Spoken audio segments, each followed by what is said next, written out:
All right, everybody ready?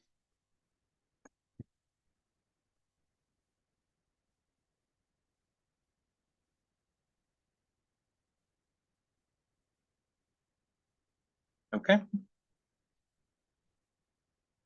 Good. Good evening. Today is Wednesday, February 21st, 2024 at 6 p.m. We are in the Brecksville Broadview Heights Education Center, 6638 Mill Road, Brecksville, Ohio, 44141. This is a meeting of the Board of Education in public for the purpose of conducting the school district's business and is not to be considered a public community meeting. There is time for public participation during the meeting as an indicated agenda item. Following the regular meeting, the board will meet in executive session for the purpose of preparing for, conducting, or reviewing negotiations or bargaining sessions with public employees concerning their compensation or other terms and conditions of their employment, item E, and for the consideration of appointment, employment, discipline, promotion, demotion, or compensation of a public employee or official, item A, per board policy 0166, executive session. This meeting will be live streamed via YouTube and will also be recorded for later viewing. Please consider subscribing to our YouTube channel where all recordings are posted. Item 1B, please stand and join me in the Pledge of Allegiance. I pledge allegiance to the flag of the United States of America and to the republic for which it stands, one nation, under God, indivisible, with liberty and justice for all. Item 1C, roll call. Mrs. Galick, Yes. Mrs. Kramer, Yes. Ms. Kwiatkowski, Yes. Ms. O'Mara, Yes. Mr. Dosen. Yes. Item 2A, President's announcements. I don't have much, just if the community would take a look at the Broadview Journal, this past issue that just came out. They did a great piece on our PSO middle school and the renovation of the middle school auditorium, which really was a tremendous accomplishment. The auditorium was very dated and needed some more than just some sprucing up. And the PSO was able to partner with the district in doing a number of fundraising events and generating a lot of additional funds to go to that project. And then the board covered the rest, and the end result is quite nice. If you haven't seen it, check it out. Really good. Moving on, item 3, board appointed reports. Cuyahoga Valley Career Center with Rachel Malik. She indicated that she didn't have anything this month. Weekly updates have been minimal.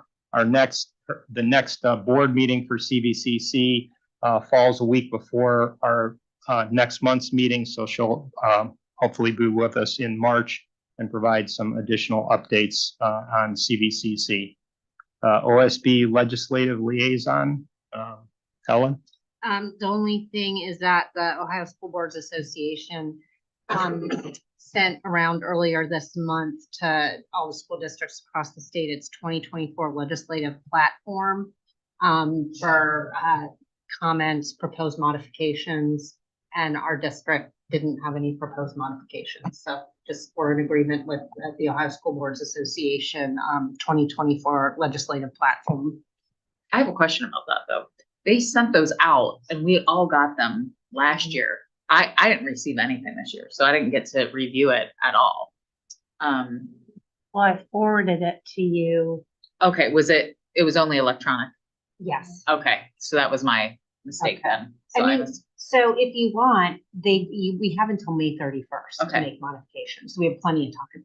Okay. Yeah. All right. Thank you. So it's in the link I sent to you. Okay. So I must have missed that, Ellen. Thank you.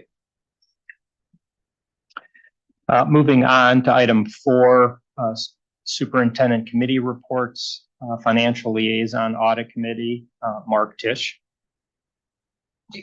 Go ahead. You're like Mark Tisch. I'm like, oh. So we did just have an audit completed and it came out absolutely fantastic. Thank you, Mr. Yanaglos. So no problems, no findings. Everything was clean as can be. And who audited us again? Like, The auditor The of state, yeah, That the was auditor of state, state, yeah. yeah. Yeah. You No, can because in see the past, everyone. we had the auditor of state assigned a third party to do the audits. And then they just recently took it back over again. So I think this was the first one where they took it back. So they were really pleased. They're like, the audit here was about as smooth as it can go. So it's fantastic. So great job to Craig and his staff. Permanent Improvement Committee, Ava and myself. Nothing, nothing to report. We will be getting some dates out because it's about that time of year again for Right. Permanent Improvement Committee meeting. So we'll be communicating some dates shortly. And we have Okay. a lot to share as we get closer to it. Right. And we will, later in the agenda, we will be approving, or we will be asked to approve a bid for roofing at our high school, which we've done a significant amount of roofing there. And this, I think, ties off the last loose end of Does. roofing Finishes if off we the go high school. forward with it. So we'll get to that later, but the bids came in under what was projected. So that's good news that we'll get to later in the meeting. Board Policy Committee, Ellen and Lisa. The update came today. So we got them. There's about 12 policies that will be in this packet. So Sherry will print those off and begin preparing the binders that you guys will receive. So we'll talk about having a meeting just to kind of go over it, especially since Lisa's new, and kind of go over the process. And Pat Corbett will be in touch with us to give us the review and their recommendations. So at this point, we'll look at March might be the first read, and April will be the second read of the new policy updates. And we've also pulled a couple of other policies just as we've been reviewing some stuff as well that'll be included in this next update outside of what Neola has done. So we have a couple of those that you'll have a chance to look at. Okay, so more to come on policy. Transportation Appeals Committee, myself, there have been no appeals, so we'll hopefully keep that streak going. Safety and Security Meeting Report, Ava and Ellen. We had a safety and security meeting on February 15th that was attended by an administrator from each of the buildings, all the SRO officers. And there was a couple things discussed, but the focus of the meeting was an update to our crisis alert system, in part because there's some updates that need to be made to the middle school and the high school PA system, not to the elementary school, but this proposed new system would obviate that. And I thought Brian Koss was going to be here. When we get to the agenda item, he'll be here. Okay. Yep. Okay. So it's an He's agenda gonna be item that will go into much more detail when we hit that agenda item. Big focus of the meeting on February 15th. The good news is that there is a decent amount of grant money that is being used to purchase that system. So So we'll go over in great detail when we get to that in the agenda. Yep, more to come later in the meeting. Schools Foundation Report, Tish. Schools Foundation's big event is tomorrow night at Carpe Racy. Am I saying that right? Yeah. 7 o'clock, Buzz Around the World. It's their big fundraiser for the year. So hope to see everybody there. And there were very limited tickets left. So 15 tickets left. So it's going to be very well attended. Looking forward to it. Good. Sustainability Committee, Ellen. no updates today. PSO report, Lisa. The last PSO council meeting was on February 1st. And just some of the highlights were all the PSO units are seeking volunteers for their executive boards and committee positions. So if you're interested in getting involved, just reach out to your student's PSO unit. All units are also seeking nominations for friend of the PSO. So we'll be able to announce that once those are chosen. The middle school PSO, they're working through their gifts and goals requests. They recently purchased art supplies, books for classrooms, tools for robotics, writing supplies for Power of the Pen, and supplies for math counts. And they're coordinating with Mr. Rings to identify additional items to purchase. And then at the elementary school PSO, they hosted their family bingo nights the end of January, and about 160 families participated. The next PSO council meeting is Thursday, March 7th, and it's always in this room. Great, thank you. Moving on to item 5, superintendent's announcements. I'll turn it over to you, Jeff. Awesome. I'm not going to steal any of Mr. Jacob's thunder, so I'm going to introduce Mr. Kevin Jacob, the high school principal, to introduce our guests that are here this evening. Thank you for having me. I am very excited to introduce you to 3 students who have taken on a significant challenge this school year in leading our Leukemia Lymphoma Society Student Visionary of the Year team, Team Compass. This is the 4th year that Brexville Broadview Heights High School has been part of this outstanding program.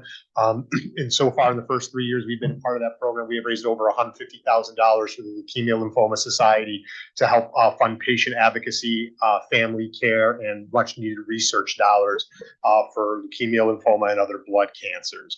And I am very happy to say that this year's team has exceeded all expectations, and they were pretty high when we started. So it's been an outstanding campaign. And with that, I'd like to introduce you to our team leaders, Gabby Golick, Kayla Kozla, and Ella Rundo.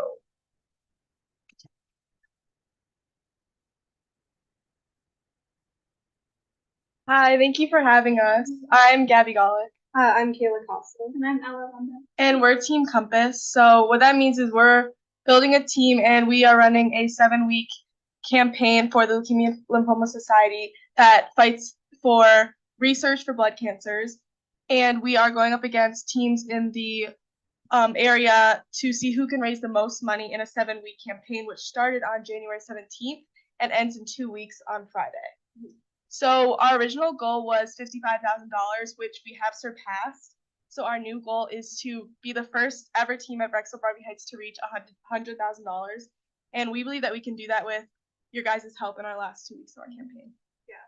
So as some of you might know, we've already run a couple events. We did a brewery night event at Broadview Heights Brewing Company, and that got us a lot of dollars. And an upcoming event that we could use your guys' help advertising is Rick Smith magic show at the middle school.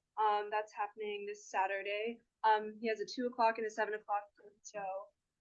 And basically, the money is going to our campaign. And like she says, we want to be the first team to raise $100,000 at Brexville Broadview Heights. So as you've heard, like, we're doing pretty well with raising money for LLS, but we could still use your help with advertising this magic show event and with helping us find a couple more companies to reach out to ask them for donations.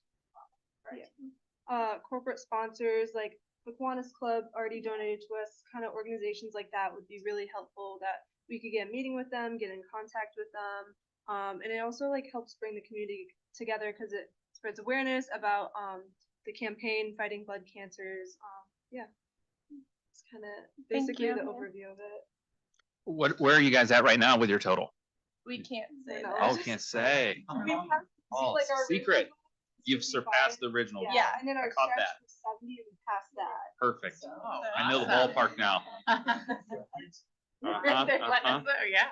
So is the next, like, is the other big event that you're having, the magic show this weekend? Yes. Well, if you email the link to the event, I'm happy to share it with you. I mean, I'm sure you've already done it, but just putting that out there. Thank you. And we can take donations up until March 8th. You could do like check, cash. We have Venmo.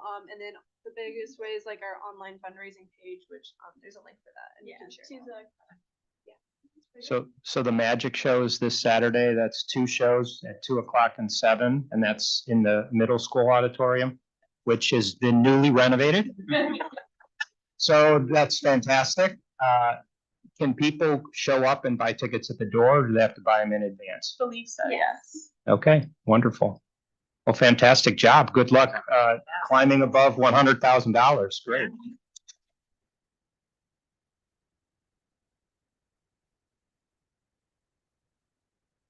Awesome job, guys. And don't feel bad if you slip out the door.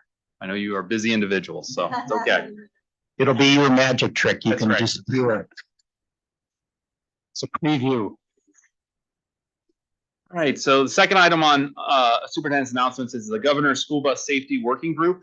They released their findings or recommendations here recently, and the group came up with, I think it's 17 different recommendations, much of which obviously we've had some bus tragedies of late in the state of Ohio. However, school buses are still by far the safest mode of transportation, but we can always look to continue to get better. Areas that, Brexville Broadview Heights will continue to work on is recruitment of drivers. Our drivers do go above and beyond, and a superintendent may or may not have missed the ball on a snow day recently, and these drivers went above and beyond. They didn't complain. They got the job done. They knew when and where, what roads were safe to travel, and they made adjustments on the fly. I even had parents commenting that it was so nice that they were off schedule that day, but they called transportation. And Jan, if you've ever had the pleasure of speaking to Jan on the phone, she like just keeps all the pieces moving. And she said, if a yellow bus is coming by, it will stop and pick you up.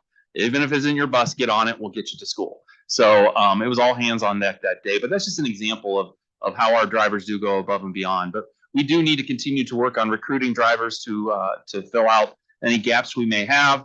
We need to continue to work on ways to improve the environment for them, so that it's a great place to come to work. And we will look at some of these recommendations that they've made. The big one that a lot of people want to talk about is seatbelts on buses. It is mentioned in this study, but it is not funded. They will probably come out with a grant program to help fund some of it, but it will be on a needs basis. So I don't think we may qualify for some of that funding.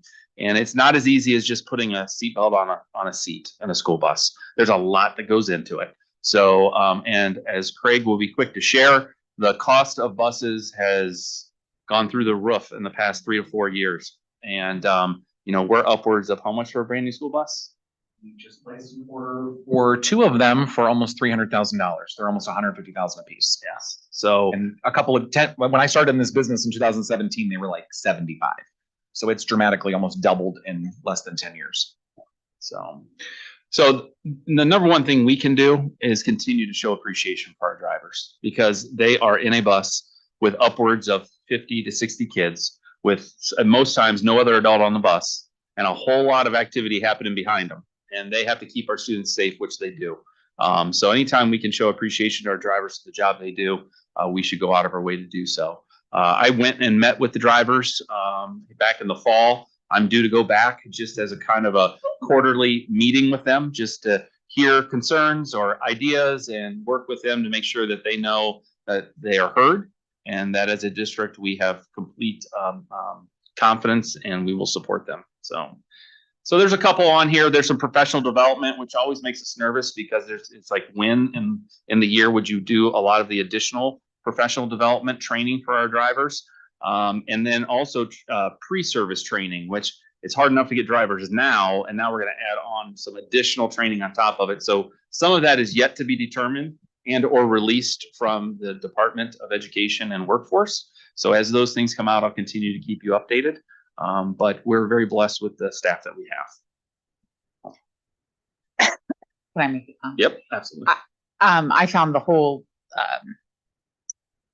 packet very interesting, but I did think the recommendations were pretty comprehensive. And I thought recommendation number 6 around providing orientation to parents and the students and pretty much anyone that's going to be riding a bus or involved with the bus is really a great idea. I think it's important. I mean, I don't know how feasible it would be, but I think that that's something we hear throughout the community sometimes, is that there's a lack of understanding what the bus rules are and what the safety guidelines are, and getting to know their bus driver before those kids get picked up on that first day of school. So I mean, I don't know how feasible it is, but yeah, no, that is definitely one that is within the realm of being able to execute. And I think it would mean a lot to our bus drivers as well to know and see the support that we'd offer and the parents would offer.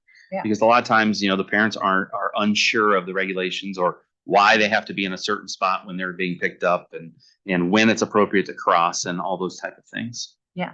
Yeah. Cool. All right. Item C, just a quick update, campus master planning update. As I've talked many of times, we as a district are working in conjunction with the city of Brecksville in trying to alleviate some of the congestion on Mill Road. And the city of Broadview Heights and Brecksville both had traffic studies done in the Mill Road corridor and had recommendations. updated signage, some painted crosswalks, but then some other major ones like a turn lane and a roundabout and all those type of things. The city does not want to make any investments until we know and understand exactly what we're going to be doing with our campus. I mean, there has been much discussion about the Hilton property and the entrance off of Mill and how we could connect that to our campus. So we interviewed 3 firms, and of those 3, we have selected one. We are still awaiting the contract because they're getting a few details ironed out, and that's AVG, Architectural Vision Group, out of Cleveland. They've worked on some major projects in the Leary City Schools, Avon, Massillon City Schools, and are a player in that arena. They were excited to build a long-term relationship with us because this campus master plan isn't just about one project. It's about what we're going to do with the whole campus, and we're obviously not going to make all those improvements in one foul swoop. It's going to have to kind of be put together with pieces, which includes some improvements to athletic facilities that will be privately funded. So they are excited to work with us. They're securing right now, and the reason we don't have the contract yet is they're securing surveying services. We have in the past, when they built the high school, they surveyed that site. When we built the tennis courts, they surveyed that site. We don't have a complete campus survey. So if we're going to make some of these renovations that we're talking about, we need a complete campus survey, which the good news is once we do it, we have it, and we can use it for any project we do on this campus. The second one is a traffic study on our campus. And that is a huge piece of it because not only are they going to look at how we can best route traffic around our campus, but they'll give us some recommendations going into even next year to help improve some of the flow that we have now. So it'll be interesting to have some experts in the field lend their expertise and make sure that the way we route traffic is most efficient for our setup currently, but then more importantly, going into the future. Anytime we talk about the campus master planning, I want to put the caveat out there that yes, we will be talking about school buildings, but understand that's years down the road. That's not really the focus. The priority is traffic around campus and the Hilton property in general. Those are the first 2 items on the list that we want to make a priority.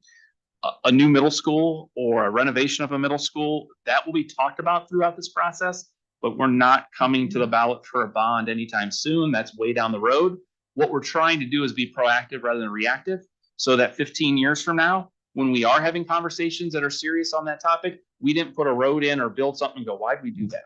And waste that money. So we're trying to be proactive with this. So it's an exciting time. As we get the contract approved and we start moving down the road a little bit, we'll bring a steering group, a committee together of people that represent the city and different organizations to help pour into this. So we have a lot to go, or we have a lot to come, and it's starting to pick up speed. So I would think that the March meeting, we will have a contract from AVG on the agenda, and we'll be moving forward with some surveying and also a traffic study on campus. Can I ask one Yep. question? Do we talk about this before? Do you know when it'll be completed and recommendations? Great question. So what I said to AVG with the time frame that I would like is I would like to have a completed project or completed idea by October. The reason October is the campus master plan is part of the strategic plan. It's under that umbrella right now, but we just didn't want to wait till we do the strategic plan because we need to worry about this traffic right away. So what we're doing is we are basically doing the strategic planning now, and through the summer, we will bring that strategic plan to this Board of Education in September for approval. And then in October, we are planning every October to have a state of the schools to talk about the wonderful things we're doing and where we're going as a school district. And at that time, we would have those documents, renderings, and things of that nature. So the hard deadline I gave them was we need to have something on paper by October. And a big piece of this are athletic facilities that would be privately funded. So we really need to have things on paper, renderings done, so that when we're seeking those donations and sponsorships, we have a quality product to show, and also show that we have a vision. And hopefully the funding will then follow the vision, and it isn't the other way around. So good question, though. I just want to re-amplify that the middle school that we've put a number of updates in, and it's in very good condition. Yep.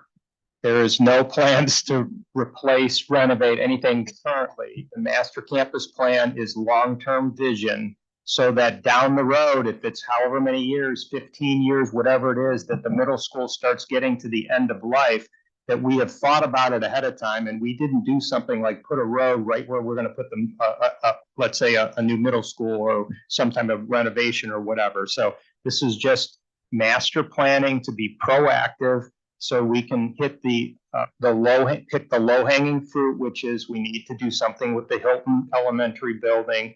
We need to look at the traffic and we need to look at athletics. And so that's what this is, just to make sure people don't always say, hey, the school district's right, ready to do something in the middle school. We're not. So I just want to re-amplify that this is planning proactively and it's an incremental approach that we're going to be taking. There are not even any type of discussions about any kind of bond or anything to fund this. This is just what can we do incrementally. Correct. Yes. And even with I was on a call today with Mr. Koss over there for like the traffic study, and like just the traffic study alone was talking about a 20-year traffic, like what the traffic pattern will be like in 20 years, which I don't know how you do that. That's out of my wheelhouse. But to your point, this is long-term planning for sure. So they're even doing that on the traffic side for 20 years. Just trying to continue to let people know we're being proactive rather than reactive. Right. So speaking of proactive and reactive, we can talk about enrollment update. I have on here, and I think it was back in October. You can open that. Sorry, it was in executive content. Now you're gonna make me have I to know. work. Sorry, I didn't move it into public yet. After the meeting, I'll move this into public. I'm not hiding it, but they were updating.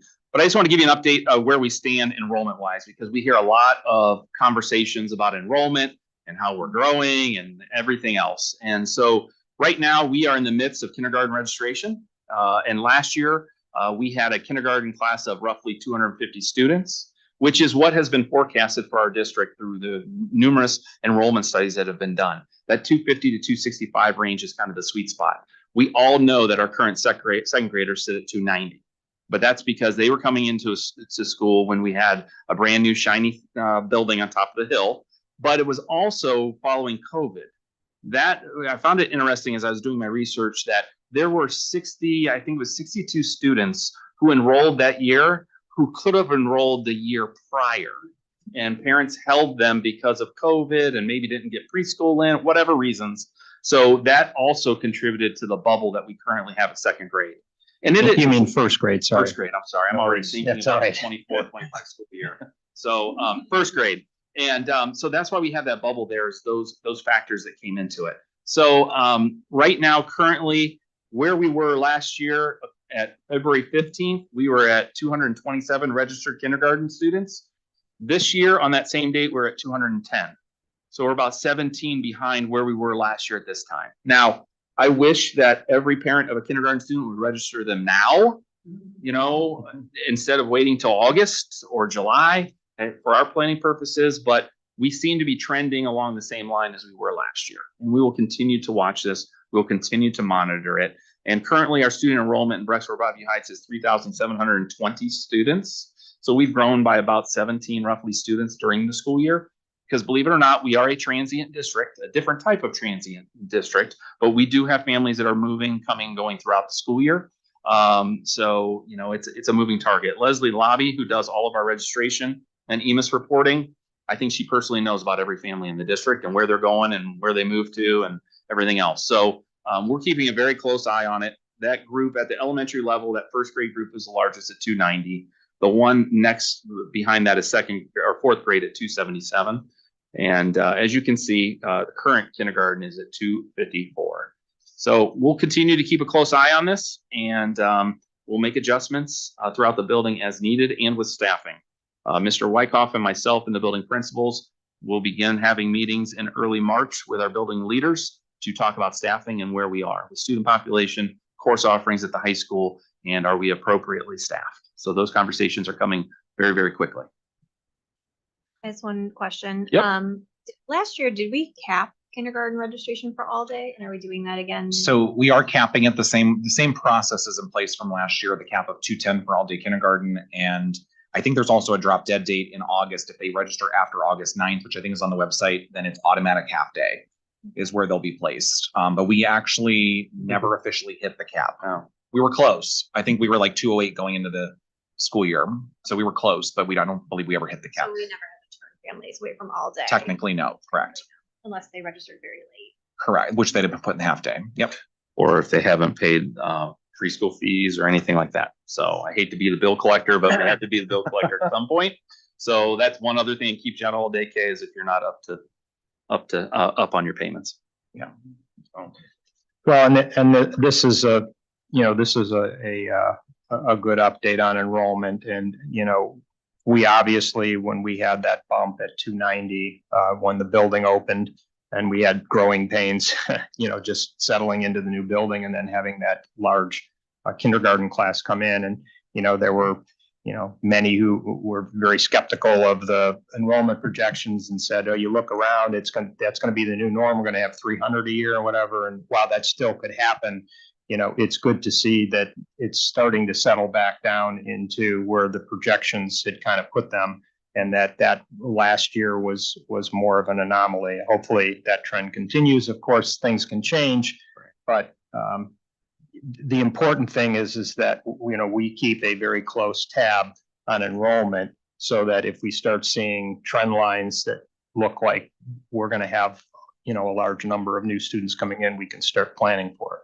Yep, and we'll staff appropriately for that. So in my past experiences, the enrollment studies that have been done are pretty accurate, and it's crazy how they can predict. They usually look 10 years out is what they look at, and public school enrollment in the city of Ohio has been dropping drastically.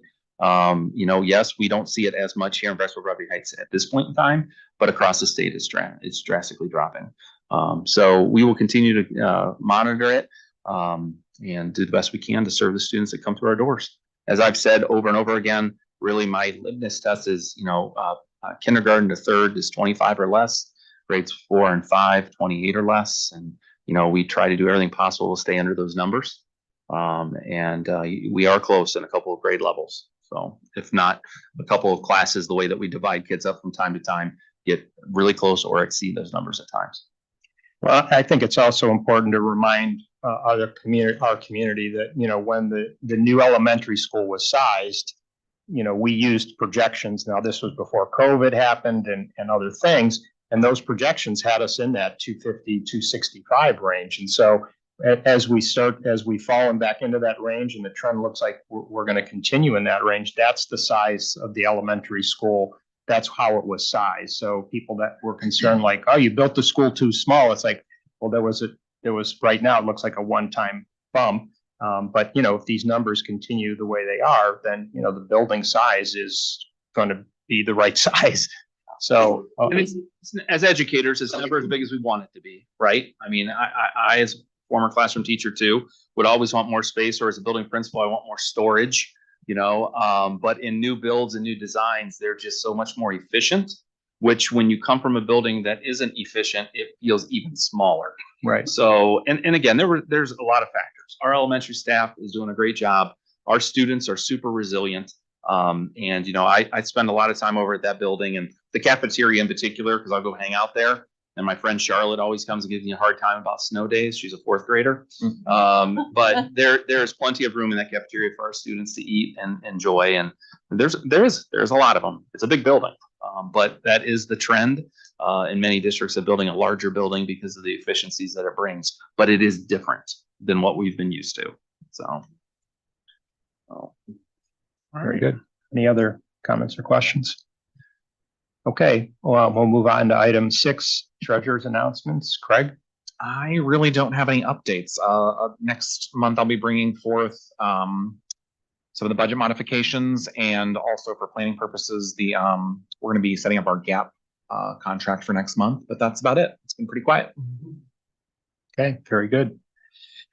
Item 7, community communications, hearing of the public.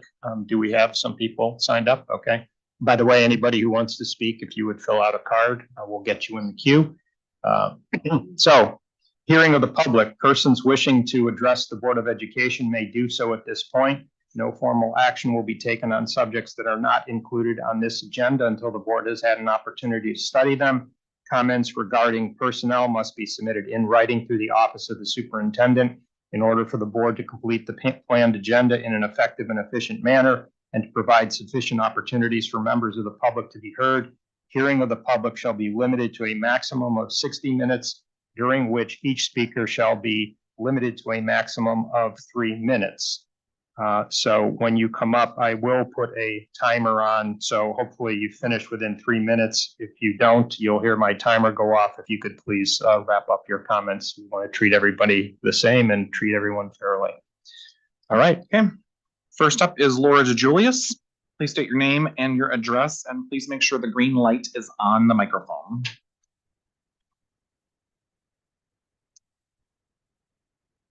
Laura DeJulius, 8292 Overlook Avenue in Broadview Heights. Hello, everyone. I come here tonight as a concerned parent. If you are not already aware of the events that happened on February 7th inside a bathroom at Owasso High School in Oklahoma, please do your due diligence to learn the name of Nex Benedict and what happened to that beautiful child. I beg you to take action and not to wait for this to happen in Broadview Heights schools.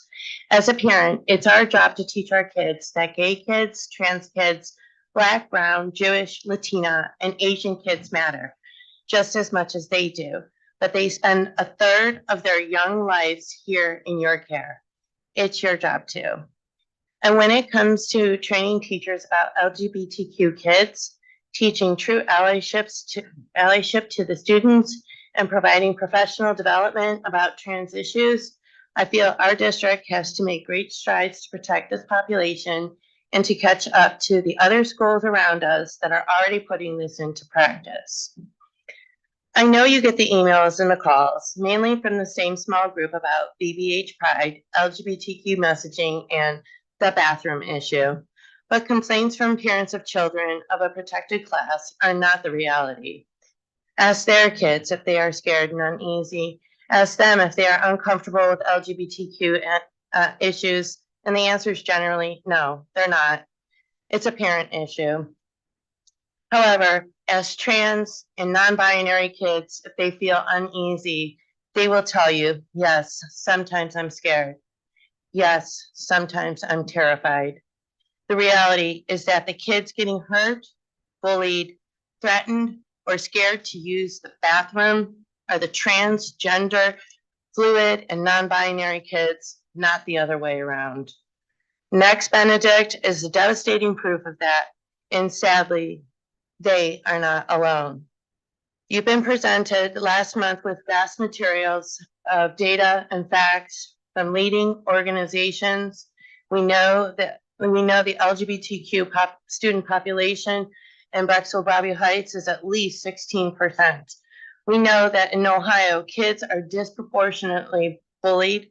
Bullying is an issue in our schools. It has always been, and saying that all kids matter is not an equity statement. We cannot waste any more time. Great suggestions and resources have been presented to you. Dozens of people are here and ready to help you. What are you waiting for? Please don't let Nex's tragedy go unanswered. Step up now. Thank you for your comments. Next is Erin O'Connell Morse. Please state your name and address. Good evening. My name is Erin O'Connell Morse, 4280 Ryland Drive in Broadview Heights. I'm the chairperson of the BBH Pride Trans Parent Support Group and the mother of 2 LGBTQ+ kids who have graduated from Broadview Heights High School. We anxiously await your response to our call to action submitted on January 18th. Tonight, I'd like to underscore why this is so critical. I want to tell you about Nex Benedict. I hope by now you already know that name, but if not, you should. We all should. Nex was a straight-A student, 16 years old, non-binary, who used they, them pronouns.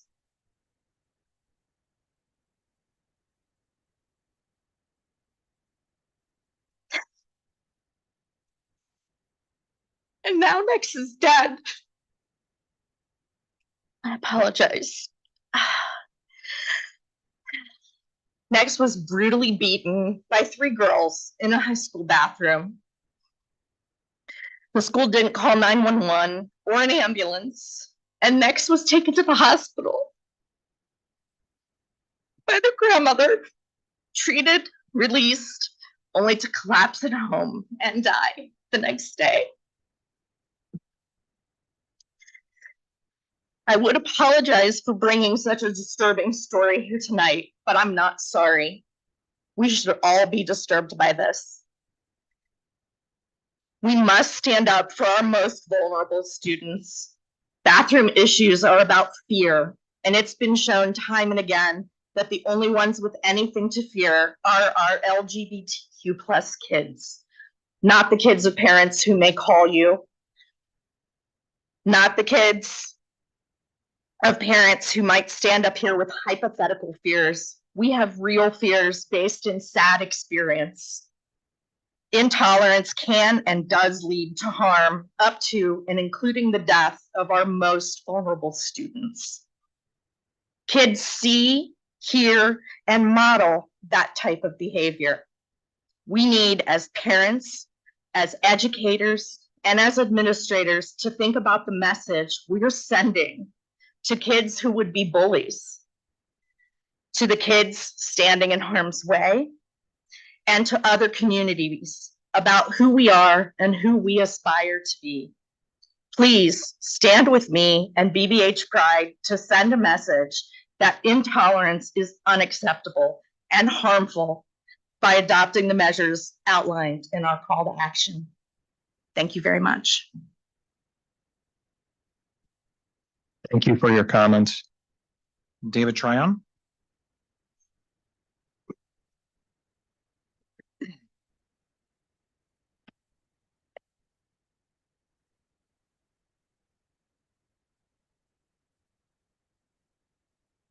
Thank you. My name is David Tryon, 8659 Gender Drive, Broadview Heights, speaking for myself and no organization. Issues surrounding gender dysphoria and LGBTQ are part of the discussion in our schools. These issues are real, and there are different opinions on them. There's a lot of emotion surrounding these. At the last meeting, one of the speakers began by saying, "We ask you to turn down the noise and intolerance and religious dogma, which has no place in our public schools." This language smacks of religious bigotry and intolerance towards our students and parents who have a strong faith-based life, whether Christian, Jewish, Muslim, or otherwise. It is disrespectful. Our students and parents who have strong religious feelings should not be marginalized or disrespected and have every right to express their opinions. Moreover, those concerned about the demands and claims of BBH Pride are not intolerant. Those concerns are based in fact, not religious tolerant dogma. Recently, more and more experts are concerned about so-called affirmation therapy and social transitioning. These efforts are dangerous and can be harmful. For example, Dr.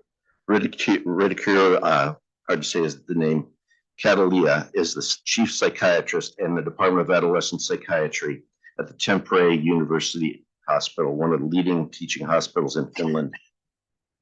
In her recently published essay entitled "Gender Affirming Care is Dangerous," she recounts that as her clinic tracked the patients, young people were treating, we were treating were not thriving. Instead, their lives were deteriorating.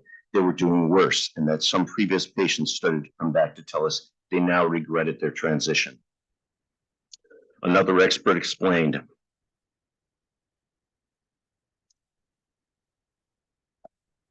overall, there were no significant effects of social transition or name change on the mental health status of these children.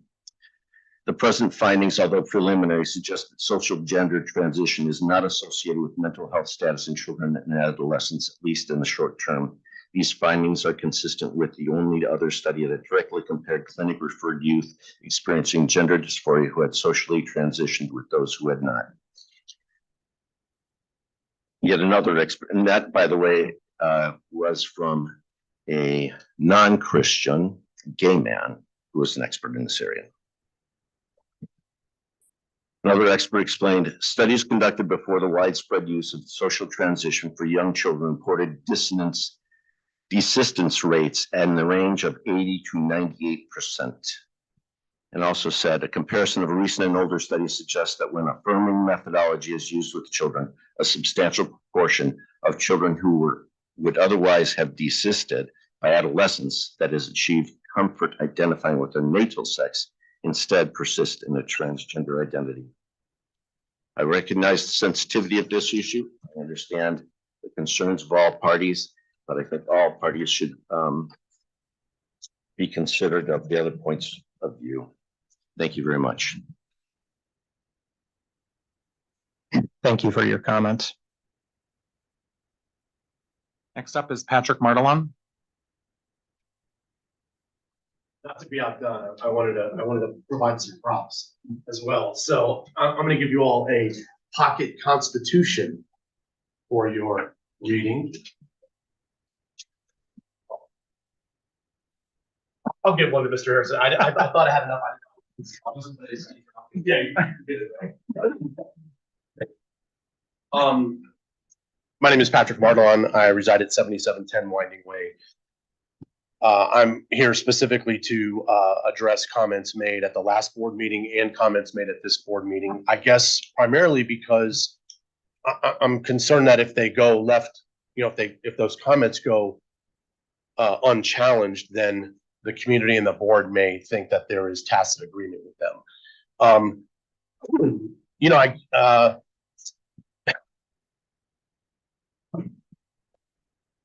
I respect the other side on the one hand in that I think that they, just like I do, sincerely want to do what they think is best for their children, right? I mean, I think that's all of our starting point. The difference is that I don't think I come before this board or the district and ask it to force political, social, religious ideology on my children. And that is what we heard this evening. The noise, I'm a little flabbergasted by what we just heard. The noise is from the other side citing incidents outside of this district, outside of this state. There are plenty of counter incidents, literally the polar opposite, girls sexually assaulted in bathrooms by transgender males. That's a fact, look it up. So to come here and use hyperbole and beat everybody over the head with that, I think cranks up the volume on the noise quite a bit. So look, nobody wants bullying. And I don't think there's an epidemic of bullying in this district. And I think any bullying is addressed swiftly. So I think that's a false flag. I think it's a straw man argument to get this board or the district to implement policies that should not be implemented. The district should not engage in political, social, and religious ideological indoctrination, which DEI is. Professional development should not include DEI or LGBTQ issues because sexuality of students have no place in schools. This is not about people's sexual orientation writ large. I don't care one way or the other. These are minor children almost without exception. There are very few 18-year-olds in this district. Everyone else is a minor child. Their sexuality should be of no concern to this district and its staff. That's a parental issue. So I'm here as a parental advocate for my rights and my child's rights. One student organization should not be given special treatment over others. The GSA student organization should not be promoted by the district in administration, funded or mandated. Under policy 5840, this should not be recognized as an authorized school organization by the district because it does not have established academic nature. It can exist obviously under the other policies. So one last point, and the reason I hand out the Constitution, we should unify under this flag in the corner and under that US Constitution and turn down the noise and create some unity for all of our students. Thank you. Thank you for your comments. And last up, Jan Lucas.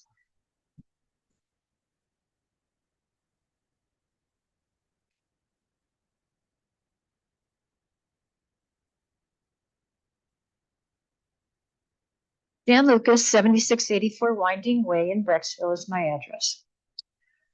May I start by acknowledging Superintendent Harrison's leadership in scheduling last week's community strategic planning meeting. I'll recap some of it in context of last month's Board of Education meeting comments. At the strategic planning meeting, we were asked to group into pods to discuss and share with the larger group how our beliefs and values would forge the district's direction, what skills students need to graduate, and advice, even though it could meet with resistance for the school planning team. Highlighting the unique aspects of what my pod offered were teach basics of education with no social political agendas within curricula, suggest parents assert responsibility for their child's social emotional life, not staff or guidance counselors who believe that best practices guidelines supersede parental rights, and discern political ideological motivated influences. We ended with, if we are serious about raising well-adjusted, thriving kids and high standards of excellence for our graduates who can compete in a global economy, let's try what works in countries that outrank America in math and science. It's not middle school GSA clubs or pride flags. We suggested establish a dress code, no cell phones, remove social media platforms on school devices, reevaluate portrait of a graduate using understandable goals for all kids with less focus on the current 5-page culture playbook, which brings us to the January board meeting. When adult philosophies and worldviews are expressed, no one should be forced to accept, comply with, or affirm social constructs with which they disagree. I am offended by the fear-mongering imposed on this board and community by the misguided, presumptuous speakers at the January meeting. Their mentions of comply with our demands or kids will die mantra is emotional extortion. Blaming schools for teen suicide is wrong. Neither is it the school's job to determine a child's gender or their psychological distress. It's the parent's job to care for a child who is confused, anxious, or depressed, who may or may not be struggling with sexual identity. This adult group makes dubious assertions, claims victimhood, and does not speak for all BBH LGBTQ citizens. If children are the future, do we allow their innocence to be destroyed by throwing them into a pit of identity politics? Or do we choose a daring, innovative, strategic plan that unifies and elevates our district above the rest with truth, trust, and excellence? Thank you. I have for each of you a hard copy of the email I sent today with current websites about the medical profession using consensus over science on gender issues. Thank you for your comments.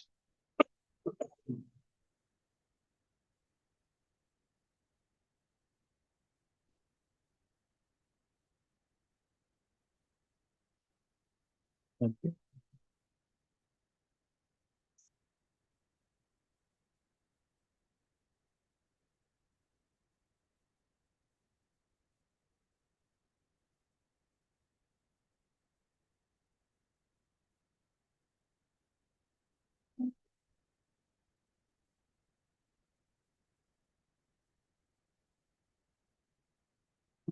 Are there any more people to be heard? Okay. All right. Thank you all for sharing your views. Moving on, I guess we don't really have an item so we'll move on to item 9, superintendent's other business. Item A, resolve to approve the 2024-2025 Ohio High School Athletic Association membership resolution as attached. Item B, resolve to approve athletic overnight trip as attached. Item C, resolve to approve the University of Akron CCP MOU for the 2024-2025 school year. Item D, resolve to approve the Cuyahoga Community College CCP MOU for the 2024-2025 school year. Item E, resolve to approve the Centengix Crisis Alert Agreement as attached. Item F, resolve to approve the BBH Education Association Retirement Incentive MOU as attached. Item G, resolve to approve superintendent's other business items A through F. May I have a motion? So moved. Second. Okay, just real quick too, MOU is Memorandum of Understanding and CCP is College Credit Plus for those wondering what those acronyms are. So I'll turn it over to. Oh, sorry. OHSAA is Ohio High School Athletic Association. No, I'm just kidding. Thank Let's you. hope that's not the thunder out of all these. The OHSAA membership is our yearly renewal of our membership within that organization. We have an athletic trip here for the softball team over spring break heading to Myrtle Beach. Our CCP partners, we had one last month, which was Lorraine Community College. This month we have Akron and then Tri-C that many of our students take advantage of throughout the district. And then I'm going to go ahead and get on to item E, which is Centegic's Crisis Alert Agreement. And I'm going to ask Mr. Brian Koss, who is our Director of Security and Safety, to kind of speak to this contract. Centegic's is basically a crisis alert system that we are looking to implement here in the district. This is not to replace something that isn't working currently or anything like that. This is an enhancement to. So, Mr. Koss, if you don't mind coming up and sharing a little bit about this product and what we're looking to do. So, in summary, this product is the best way everyone's pretty much understood it is it's a life alert system. The badge is the same size as a regular ID badge, and it has a button on it. So, in the event of an emergency, you hit the button 3 times, and it'll notify the admin staff of that facility. It will then give them a map of where that ID was triggered at, and they can go assist the staff member for whatever they need assistance with. It is campus wide for even our athletic fields. It'll even tell the floor. So the high school has the 3 levels. It'll tell them what floor it's on, what room that emergency's on, or where they need assistance. And then on top of that, they have in the event of a emergency such as intruder alert or to lock down the facility, you hit the button several times repeatedly, and it'll put the entire building into lockdown. It'll take over screens that are district screens, go into a lockdown.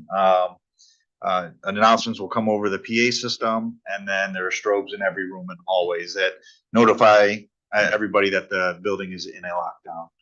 This is to enhance our facility. It's not to make up for anything else. Everything is up to par with it. This is just a added part of every staff member has a badge on them. They don't need to look at their phone. They don't need to open an app. They don't need to reach for a phone at a desk. If there's an emergency, they click their button. So we've done some research on it, talked at several meetings about it. We had a safety and security meeting last week that went really well. And we discussed it in thorough. We had a presentation from them. It's really, I think, the next step in safety for our district. It provides everybody with an immediate instant call when they need it. And to be clear, that's all staff members that would have that ID, not students. And when you do go into lockdown, it immediately calls the authorities. So we don't have to call on the radio to the office to dial 911 to get authorities here. 8 clicks, it's calling the cavalry. They're on their way. Every second counts in those situations. And as much as we'll talk about like the active shooter lockdown type of situation, that's not the most powerful piece of this. The most powerful piece of this is the day-to-day seizure, bloody nose, fight, things that just happen in a school building that a staff member needs assistance and they don't have time to pull their phone out, or they may or may not have a radio on them. 3 clicks and SRO, the building admin, are on the spot. And it's a product that is used throughout the whole state of Florida. It's mandated in the state of Florida and a few others. In Ohio, I believe there are about a dozen schools as of the start of this school year who have implemented it.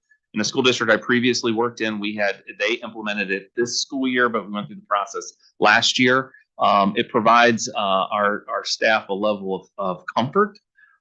Worst case scenario, one of our buses is sitting in the parking lot for dismissal. And they're sitting there in a bus just minding their own business, and they see an intruder coming and heading into the building. That bus driver has the power from their bus seat to lock down the whole district and also then call for reinforcements. That's the power of the system. That doesn't work when the bus is out on its route, though. It only works when it's on campus. And it would be the elementary campus and then our campus here. So Mr. Koss has done a great job researching it. Our safety forces, both in Brecksville and Broadview Heights, are in full support of it and are looking forward to having that next level of security. Mr. Koss, how about we talk a little bit about how we're paying for it? Okay, so the Ohio Attorney General's, excuse me, we've gotten 2 grants awarded from them, roughly $44,000 worth will go to this this project, and these grants come out on a yearly basis. So it's planned as these grants come available to help with our monthly and yearly cost, which per facility it's about $500 a month, but to have the strobes, to have them active, have the batteries monitored in the strobes, in the ID tags, and pretty much it's the grant funds will aid in the cost of this. And that is one thing that he's mentioned strobes a couple of times. So it's just like our fire alarms that have a strobe.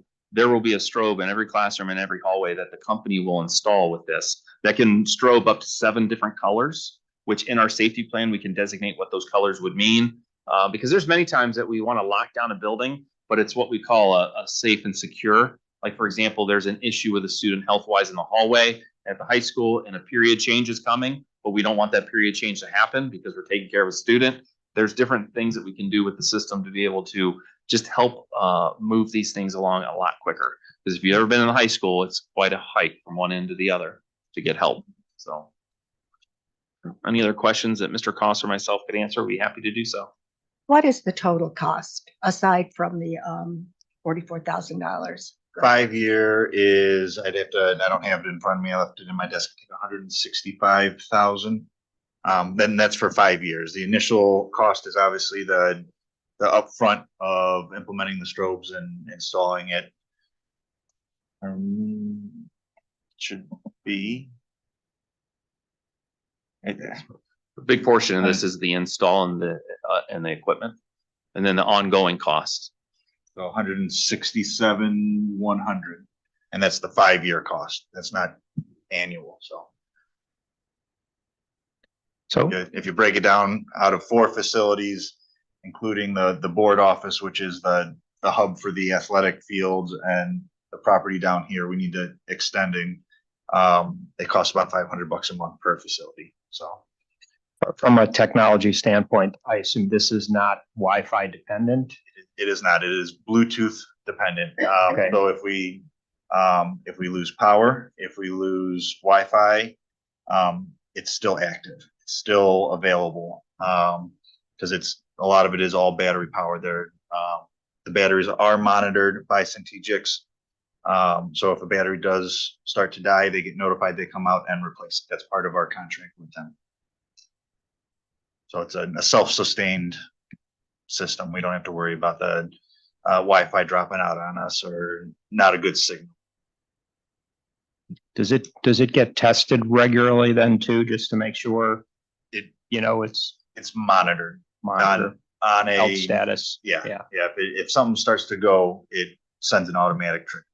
Okay. And I'm sure as we go forward with the system, we will work it into our monthly drills that we do, just to make sure that people are used to using it, because that's a fear too. So we have to train our staff to know when to use it, and it's okay to use it.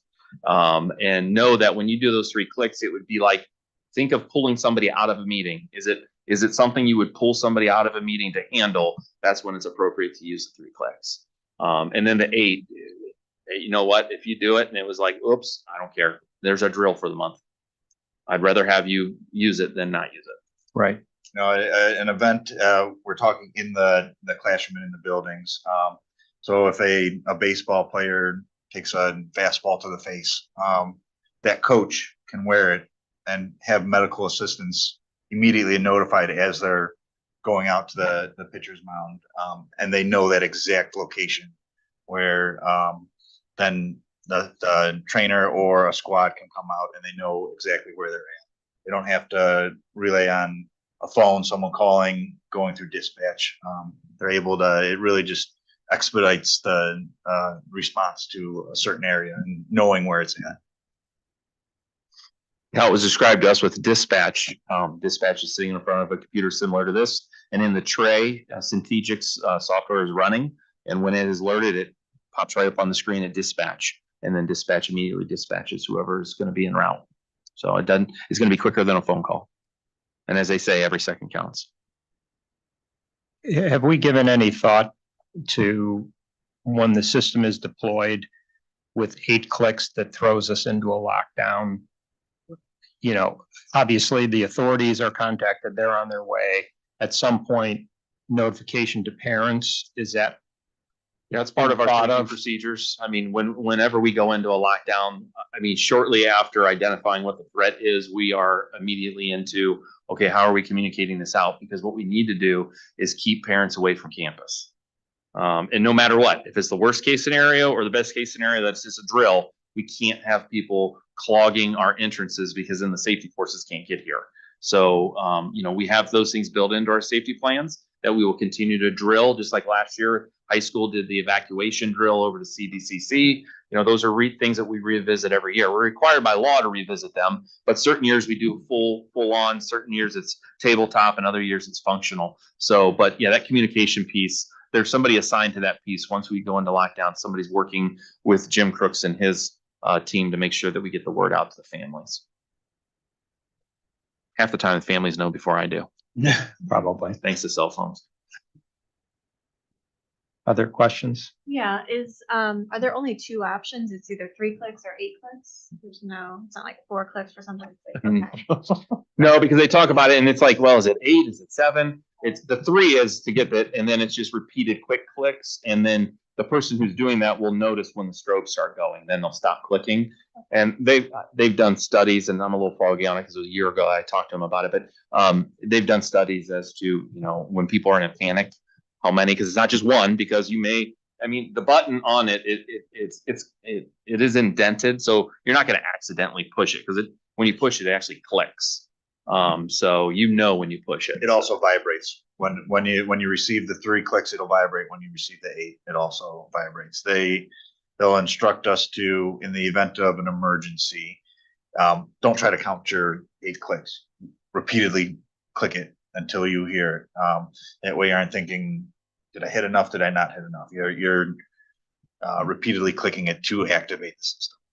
The plan is to roll this out at the beginning of next school year. Correct. So with the 3 clicks, if I'm a staff member and I'm with a student that needs help, I click it 3 times and then the badge. It'll vibrate. Okay, so I know like my badge isn't defective or something. I know like help is coming. And then what feedback I know you mentioned working with law enforcement, what feedback did you get from the staff on the system? We really haven't involved the teaching staff with this. It has been at the administrative level and the safety security teams. And so that's where we've focused our attention, because they're the ones that will then have to enact whatever happens. For the staff, because we talk about what about PD for the staff? We're gonna teach click 3 to click 8. But that's being sarcastic, but we will talk about the importance of safety. And this is just another layer of safety for them. It doesn't change what they do on a daily basis at all. Many of them already have their IDs on, so it's just adding another ID to the lanyard or in their pocket, and they have it available to them. So, and we started this conversation because we're like, well, how did this conversation come up? I had some experience with it, but it came up when we were talking about PA systems. And we have schools in Northeast Ohio who have had situations where they go to use the PA system and it doesn't work. As a former high school principal, we didn't use our PA system on a daily basis because we do digital announcements over YouTube. You don't read the announcements anymore. You don't do the pledge over the PA. It's all through the technology. So many times we don't know if there's an issue with the PA system until you go to use it in an emergency, unfortunately. Well, and PA systems are not super reliable. And as buildings age, they're going to break down and they're very costly to repair. And even in an emergency situation that we've been describing, and none of those situations would a PA really have been used, except for if I was going into a lockdown, then I would have gone on the PA and gone. And at that point, it may or may not have hit every room. In some rooms, there's a volume dial that you can turn it up and down. Somebody may hit it, it may be down, they may not hear it. In a gymnasium, it's tough to hear the PA anyway. So that's the nice thing about the system. Instead of investing money into a PA system that's antiquated, okay, and doesn't really meet the needs that we're looking for, this is a system that meets the exact needs and has multiple ways to notify people for help. So that's when we talk about, it's not necessarily replacing it, it's an enhancement too. I have one more question about the grant funding. So this is paid for in years, over 5 years. It's not $167,000 in one lump sum. In the first year, we have $44,000 in grants, right? Correct. And then each additional year, there's 15,000 in grants towards it, and there could be possibly more grants, right? Yeah, we don't know what future grants will be available. The trend is, they'll be around that amount. They went down, one of the grants went down from $5.50 a student to $4.50 a student this year. It could go up, it could go down, but it all depends where the government decides to issue it and what it's for. There's certain categories that grants get put under. So, but the plan is to, as these safety grants come available, to lessen the burden on the district and use the safety grants for our safety. We forecasted roughly $14,000 a year in grants to help pay for this, because that's kind of the trend of what we've been receiving over the past handful of years. And that one's been in play the longest time. The $30,000 grant, this is the first year for that grant. So the other grant we've been receiving for many years already. So the idea is that hopefully that one will at least continue. We don't know about the other ones.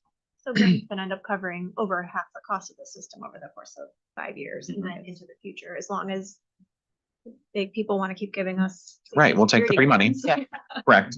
And the rest of this, because it is a 5-year agreement, was planned as a part of, if you remember back to the last Permanent Improvement Committee meeting, the rest of it will come out of PI, is the tentative plan. I have a question, or is everybody else? Just to kind of backtrack on the functionality of the system. I think you, Mr. Koss and Mr. Harrison both said messaging will come up on screens in classrooms as well. It'll come on, it won't come on student provided or student But devices. on the staff It will provided? come on the staff devices, correct? Okay, I'm not sure if my district is using this system, but we use something very similar. And let me tell you, man, that quick, resolved that quick, help right now. Boy, it has been a game changer in buildings. So It's the same system. is it? I thought it was, because he's described, I don't get into the nitty gritty of what the actual system is, but I see it in action. And it is something else. So you want to talk about safety. This is the cutting edge of it for schools. So really kudos to you guys for bringing it to us. So because I just last week it got deployed in the building. So staff know exactly what to do. It doesn't incite panic. It is like that. Hopefully it goes. So we're hoping for. So it was a better investment of money in our minds than going and trying to redo PA systems throughout the district as time goes by. So. All right. Thank you, Mr. Koss. Item F is a BBH Education Association Retirement MOU. This is a memorandum of understanding between the school district and our teachers association. It's a retirement incentive. It is a cost savings measure for the district as well as a benefit to our current teaching staff. Tonight, we're asking for approval from the Board of Education, and then there are terms within there that the Education Association would need to meet for it to go into effect. And basically, it's an incentive for those who are eligible for retirement to take retirement, and then we can move forward as a district.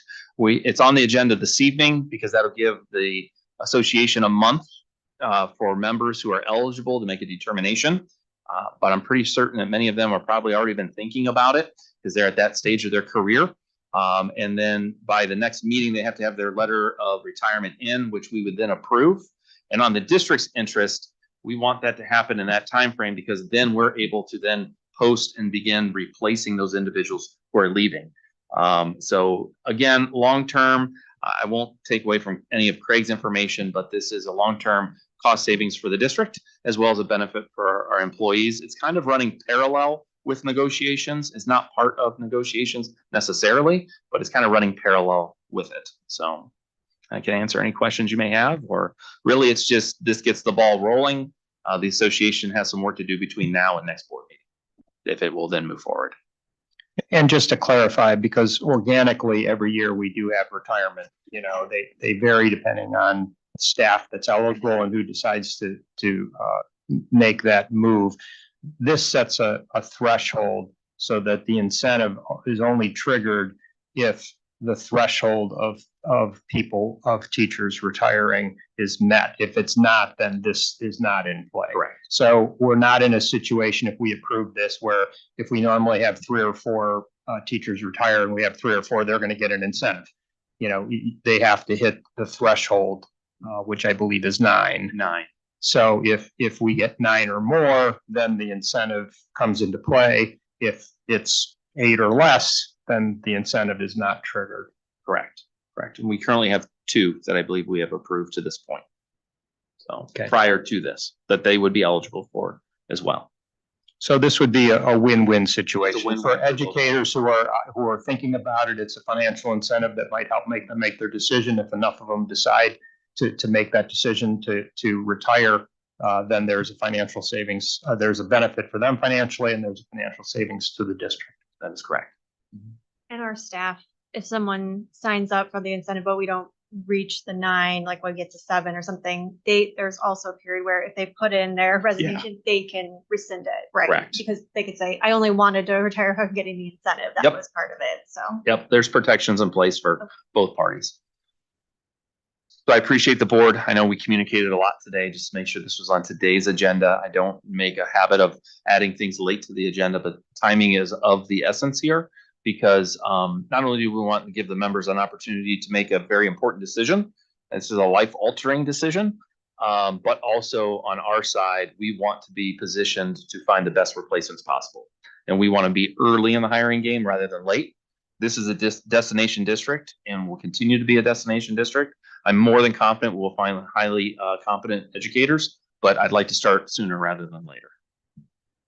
And from a sequencing and timing standpoint, the reason why it was brought kind of last minute onto the agenda is because the board first needs to approve of this MOU, which then allows a month for the teaching staff to think about it and decide whether they want to look at taking the retirement.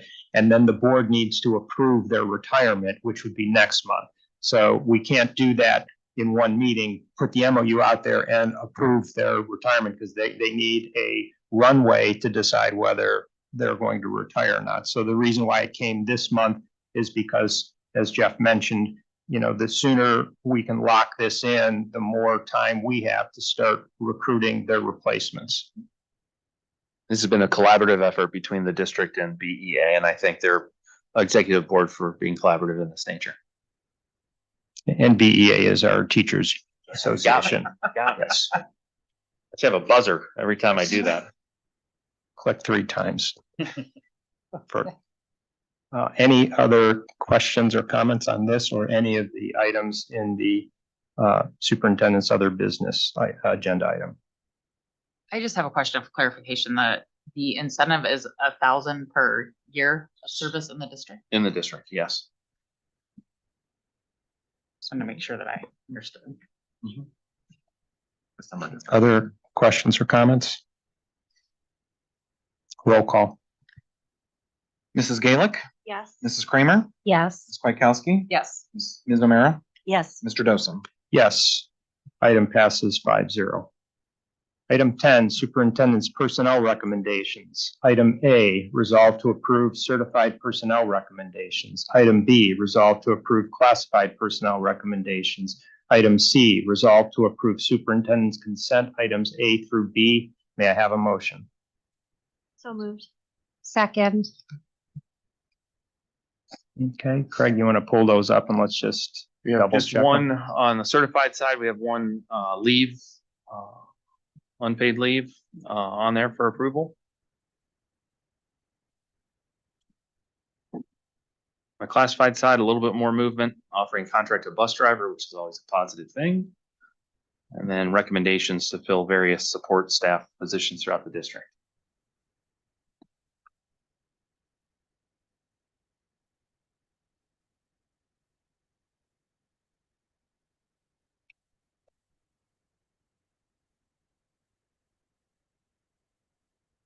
Okay. Any questions or comments? No, roll call. Mrs. Gaelic, Yes. Mrs. Kramer, Yes. Ms. Kwiatkowski, Yes. Ms. O'Meara, Yes. Mr. Dosen. Yes, item passes 5-0. Item 11, treasurer's consent agenda. Oops, sorry. I jumped on. Item E, resolve to approve supplemental personnel recommendations. May I have a motion? So moved. Second.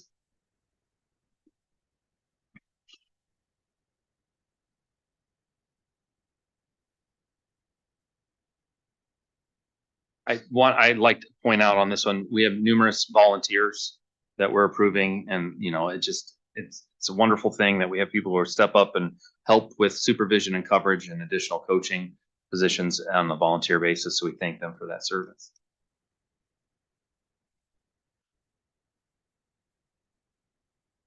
Believe it or not, spring season is underway. So the lights Wow. on in the stadium, that would be lacrosse tonight.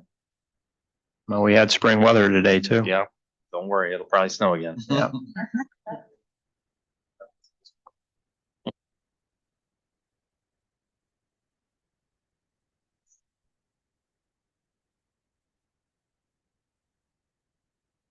All right, any, There's also some athletic Oh, workers as well.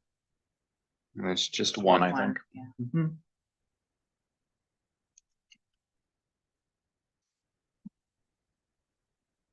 all right, any comments or questions?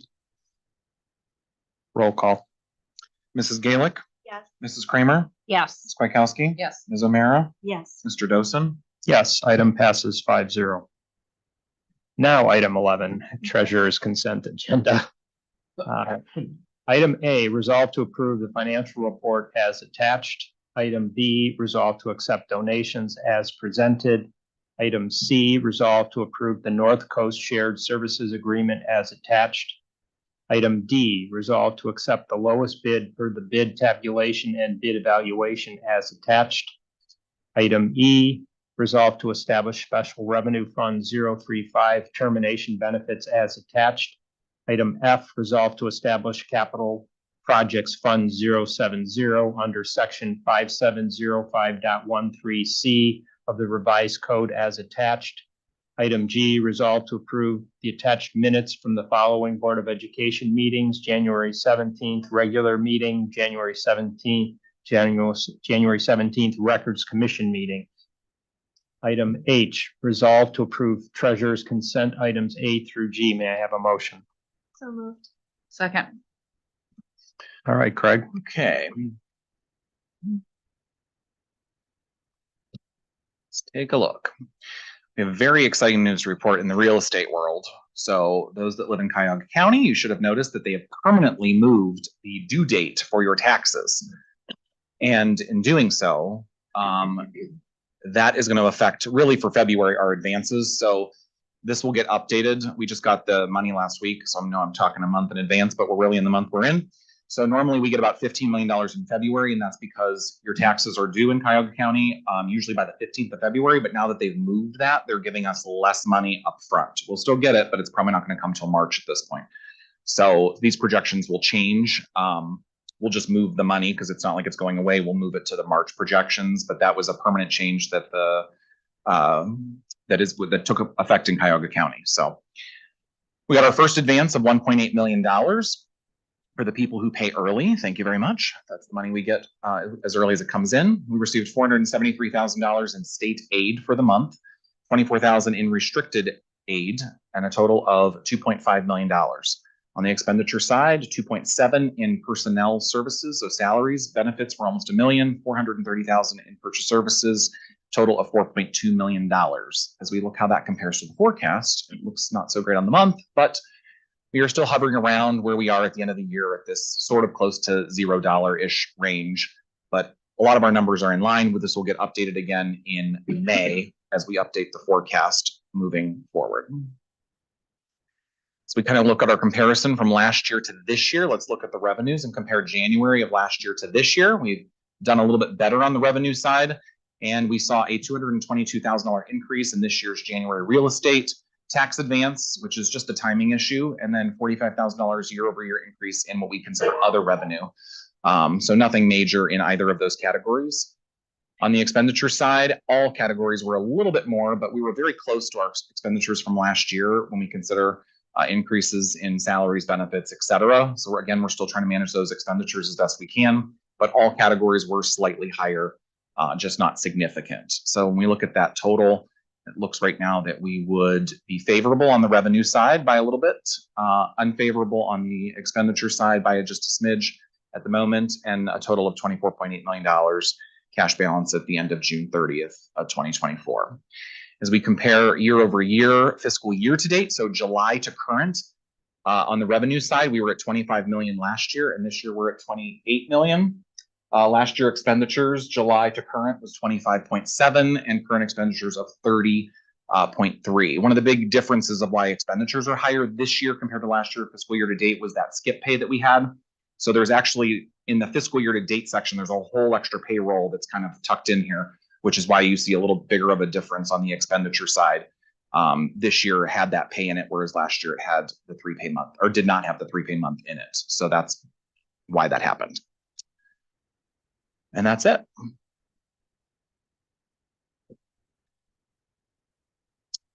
All right. I will not read the check register. We have had enough time for today. Donations are as listed. We have lots of little donations here that we appreciate. Looks like a lot of lacrosse, right? Yes, lacrosse team, lots of miscellaneous donations. The NCSSA agreement, this is an agreement for a do not exceed up to $15,000 as needed. So we've used NCSSA, they're out of the ESC. We've used them they did one of our enrollment studies last year. So this is just an authorization up to $15,000 if Jeff or I or the district needs any specific services that they can offer. This would also cover, for instance, if I needed a payroll person for a couple of weeks because something happened or something, they can step in a lot of those service areas, and this would kind of cover that piece of it. But it's only as needed. It's not that we're going to get billed for the $15,000 necessarily. The roofing project, we did the bid authorization. I'm very happy to report that we are going to be accepting the low bid, hopefully here shortly. We had a bid projection of $774,000 was the estimate to finish the roofing at the high school. The total of these, along with the bid tabulations, so we had 8 bidders, which we're so excited to see. We're starting to see a lot more competition in the marketplace. Even the day of the bid opening, I don't think that our consultant, he kind of thought we were going to get 5, maybe 6. So I think we were happy to see that we did get 8. And again, that just means that we've got good competition going on. So the total bid came in at $674,000 and some change. I guess I should probably read, that's the results. The official number.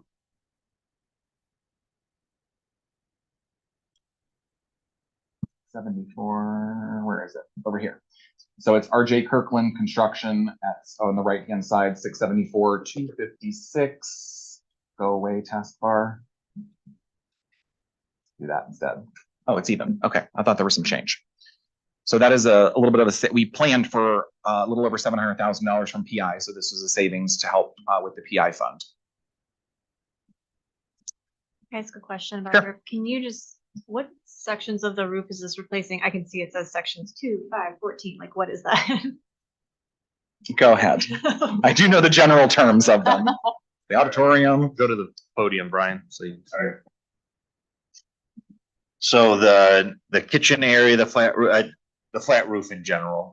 So the kitchen area over the flat roof over the kitchen area, the flat roof over the cafeteria, and then jump to the other side of the building, the flat roof over the stage, and then the roof hatches are included in that on the stage, along with, if you look at an aerial, a horseshoe around the auditorium wing. So the music rooms, the entrance of the music area, and then the backside of the auditorium as well. So all the rest of the flat roof areas, the gyms were done 2 years ago, and then we did the shingled last summer. So this really completes the roof for the high school at the 25-year mark. Yeah. Any other questions? Okay, Fund 35 or 035, this is kind of establishing a place for paying termination benefits out to help with some ebbs and flows as they may come for large payouts of vacation pay, termination benefits, severance pay, things of that nature. Fund 070 will kind of correlate specifically to what Mr. Harrison talked about earlier with the master campus plan. So we would use this fund specifically for to fund the projects. So you'll see other transfers in here, for instance, out of PI or things like that, that we can use down the road to keep that money kind of separate and very focused on that campus master plan after it gets approved. All of these, the money can be transferred back out. The only thing different with the 070 fund is if the money is not used within 10 years, and it's from the 10 years it's deposited, so it kind of has to be a running total. So it's not at the end of 10 years, it just closes. But if money was deposited today, if it's not been spent within 10 years, then it has to be returned to the fund of which it came. So if it was general fund or PI fund, it would have to be returned by statute. There are minutes attached for the 2 board meetings and our separate records commission, and that's all. Any other questions for me? Okay. Okay, roll call. Mrs. Gaelick? Yes. Mrs. Kramer? Yes. Ms. Kwiatkowski? Yes. Ms. O'Meara? Yes. Mr. Dosen? Yes, item passes 5-0. Item 12, executive session. Item A, resolve to enter into executive session per Ohio Revised Code 121.22. Item G, for the purpose of preparing for, conducting, or reviewing negotiations or bargaining sessions with public employees concerning their compensations or other terms and conditions of their employment per board policy 0166 item E, and for the consideration of the appointment, employment, discipline, promotion, demotion, or compensation of a public employee or official. Item A per board policy 0166 executive session. May I have a motion? So moved. Second. Roll call. Mrs. Gaelick? Yes. Mrs. Kramer? Yes. Ms. Kwiatkowski? Yes. Ms. O'Meara? Yes. Mr. Dosen? Yes, so we'll be in executive session now. When we come out, there'll be no further board business other than adjournment. So thank you all for showing up and have a great evening.